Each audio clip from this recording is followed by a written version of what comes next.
Pour savoir ce qu'il y a à comprendre, Mario Dumont. La rencontre Maréchal Dumont. Qu'est-ce que ça va changer dans nos vies? Je t'entends, je te comprends, je me fais l'avocat du diable. Personne n'a dit, pensez-vous que ça dénigre pas un peu le métier? Comment on change ça? Arrête de dire que tu vas le faire, puis fais-le. Bonjour Isabelle. Bonjour Mario. Tu veux revenir sur cette histoire qui arrache le cœur ce matin parce que c'est carrément un homme de 42 ans qui parle de son combat dans le journal, mais son combat pour obtenir l'aide médicale à mourir. Parce qu'il souffre trop. Il a des douleurs chroniques maintenant. Parce que sur la photo, pour situer les gens, c'est pas quelqu'un qui est en fauteuil roulant, complètement paralysé. Lui, c'est la douleur. Là. Oui, tout à fait. Puis d'ailleurs, il le dit, tu dis qu'il y a la jeune quarantaine, ça fait plus de 20 ans qu'il souffre et ça fait plus de 20 ans qu'il essaye aussi de convaincre tous les médecins, les infirmières, le système médical que c'est un véritable problème, la gestion de sa douleur. 20 ans après avoir essayé à peu près tous les traitements possibles et imaginables, là, il est au fentanyl et tout ça. Aujourd'hui, il dit, même la kétamine qu'il a utilisée pendant une couple d'années, la première fois, il dit qu'il y a eu un traitement. Tu sais, les traitements antidouleurs, au début, ça te sauve la vie, puis plus ça va, plus t'en prends, puis plus ton corps s'habitue. Moi, pourquoi cette histoire-là me touche? Je t'en ai déjà parlé, j'ai une fille qui a une maladie auto-immune qui lui cause de sévères douleurs. On dit qu'il y a entre 20 et 30 % de la population au Québec. C'est un véritable enjeu de santé publique. Là. On dit qu'en général, un enjeu de santé publique, c'est quand 15 % des gens sont touchés. Là, on parle de presque le double des gens, au moins. Ça, c'est des chiffres, c'est difficile à dire. Il y a combien de gens qui souffrent en silence, qui font pas partie des statistiques. Bref, on dit qu'il y a vraiment beaucoup de Québécois qui sont touchés et qui n'ont pas de ressources, qui sont laissés à eux-mêmes face à leur douleur. Des gens qui doivent prendre de la morphine, qui doivent prendre du fentanyl, qui doivent prendre toutes sortes de médicaments, s'auto-médicamenter eux-mêmes parce que quand ils vont voir leur médecin, sur une échelle de 1 à 10, vous avez mal combien? Quand ça saigne, on est capable de dire, la médecine est faite en sorte que si ça saigne, on est capable de régler ton bobo. Mais quand t'as mal, quand on le voit pas, ton bobo... C'est pas toujours pris au sérieux, la douleur. Non, c'est vraiment pas... Non, puis je trouve que c'est très... je trouve qu'il y a des médecins qui ont peu d'empathie là-dessus aussi. Je trouve qu'il y a comme...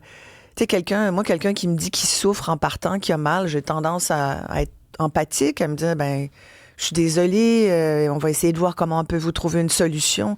C'est pas comme ça, forcément. T'sais. Moi, ma fille, elle en a croisé beaucoup de gens. On est allé dans des cliniques de la douleur. Il n'y a pas grand-chose que j'ai pas fait, je t'avoue. Des fois, je me dis, je devrais être une meilleure mère puis essayer de lui trouver le miracle, la solution magique qui va faire qu'elle va moins souffrir.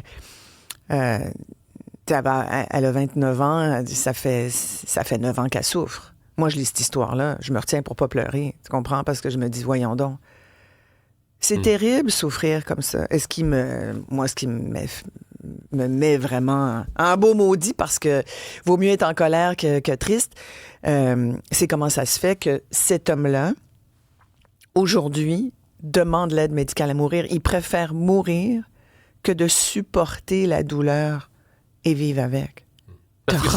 Ces démarches... T'as rendu compte? Oui, ces démarches sont rendues au 2e hôpital. Il fait des démarches très proactives. C'est ça, il fait la une du Journal de Montréal aujourd'hui. Moi, je te parle de la douleur puis de la gestion de la douleur. Lui, il veut l'aide médicale à mourir, puis il l'a pas. Justement parce qu'on dit, c'est pas une condition. Tu sais, avoir encore là, ça te montre à quel point on dit, monsieur, oui, mais pourquoi? Est-ce que la douleur est une condition pour l'aide médicale à mourir? La douleur, c'est pas vivable. Ce n'est pas vivable. Il y a certaines douleurs, tu peux pas vivre avec un mal comme ça. Moi, j'ai déjà voulu mourir, Mario, parce que j'avais trop mal. Je te jure. Heureusement, tu prends un médicament contre la migraine. Moi, j'ai eu des crises sévères de migraine là, qui m'incapacitaient. Là. C'est vraiment, là, je sais même pas comment j'ai fait pour travailler toutes ces années-là. Je fais même une anecdote dans un ancien poste où nous avons travaillé tous les deux. À un moment donné, je suis à terre, juste 1 heure avant mon émission de radio. Je suis par terre en boule, OK?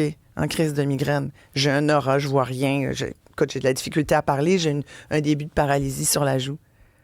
Sévère migraine. Hein?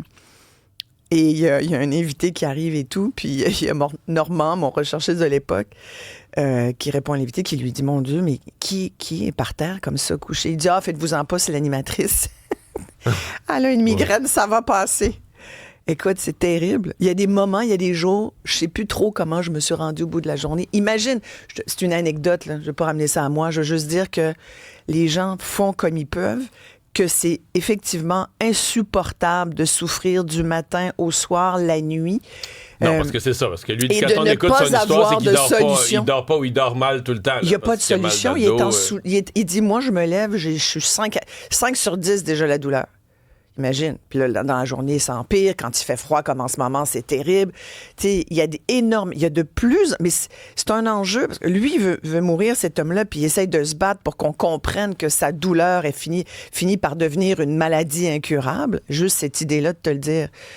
Je trouve ça profondément troublant et dommage et pathétique que notre société puis notre système de santé qui nous coûte pas juste un bras, mais avec les 2 bras, soit pas capable de répondre à lui, mais à tous ceux qui souffrent au Québec. On a de plus en plus de gens et de jeunes qui ont des maladies auto-immunes ou des maladies où la douleur devient douleur chronique. Ça va être un méchant problème tout à l'heure. Vraiment, là. Je sais pas, Isabelle, comment on peut faire la transition entre un sujet si triste et un sujet si drôle? Eh bien, tu sais, on va parler de Bouddha. Mais Bouddha qui a eu 8 vies. Non, mais veux-tu une autre anecdote personnelle? Ah oui, donc? Moi, je fais une collection de Bouddha.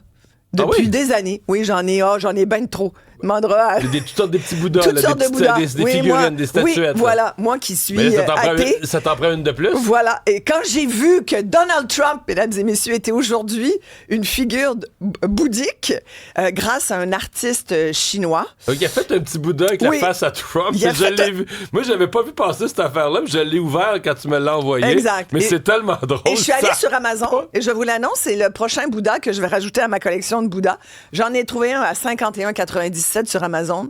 Un petit Bouddha en résine. Parce que moi, celui que j'ai vu était dans les milliers de dollars, mais c'est une immense affaire. Il y a une version... il y a des versions de chipette. Tablette dans la maison. Il y a des versions de chipette pour collection pas cher. Mais écoute, et ce qui est très drôle, c'est que finalement, quand tu regardes ça... il vient d'apparaître à notre écran. Avoue que vous irez regarder ça, là, l'image de Trump en Bouddha. Moi, ce qui me fait profondément éclater de rire quand je vois ça, et toi aussi, visiblement, tous les auditeurs, sincèrement, allez voir ça, ça vaut 100 piastres. C'est que Bouddha, c'est inversement proportionnel à Donald Trump, tu comprends? Oui, parce que toute la sagesse... pacifique, mais oui, homme pacifique, qui avait le seul élément, je trouve, qui ressemble, c'est que Bouddha avait 8 vies, puis visiblement, Donald Trump aussi en a plusieurs, parce qu'il est capable, comme le phénix, de se ressortir de ses péripéties. Il y a un rapport qui est sorti ce matin. L'ancien procureur américain qui vient de dire si Donald Trump avait pas été réélu, c'est clair qu'il allait être direct en prison. Parce que les preuves sont toutes là qu'il a vraiment tenté de voler l'élection de 2020, de truquer les résultats, de changer les résultats du vote.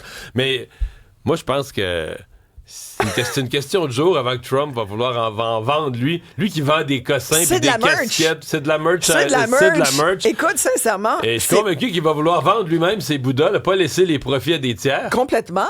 Écoute, sincèrement, cet artiste-là, mais ce n'est pas tout parce que tu sais que c'est pas nouveau. Moi, j'avais manqué ça, mais ça fait 3 ans que cet artiste chinois fait des petits Bouddhas en Trump. Ou des Trump en petit Bouddha. Mais comme tu dis, t'en as de toutes les tailles. Ça va entre 140 € et 2600 € sur le site, sur la plateforme de cet artiste. Et sur la plateforme, il y a une plateforme chinoise.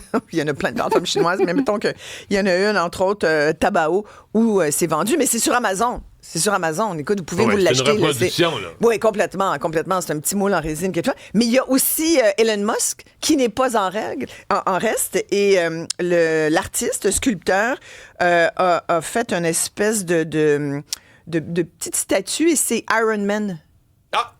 Alors, je ne l'ai pas trouvé sur Amazon. Ben, tu nous l'amèneras de la minute que Écoute, dès que je reçois mon Trump... On va voir ça en studio. Voilà, exactement. Isabelle, merci. Bonne émission, 9h, on t'écoute.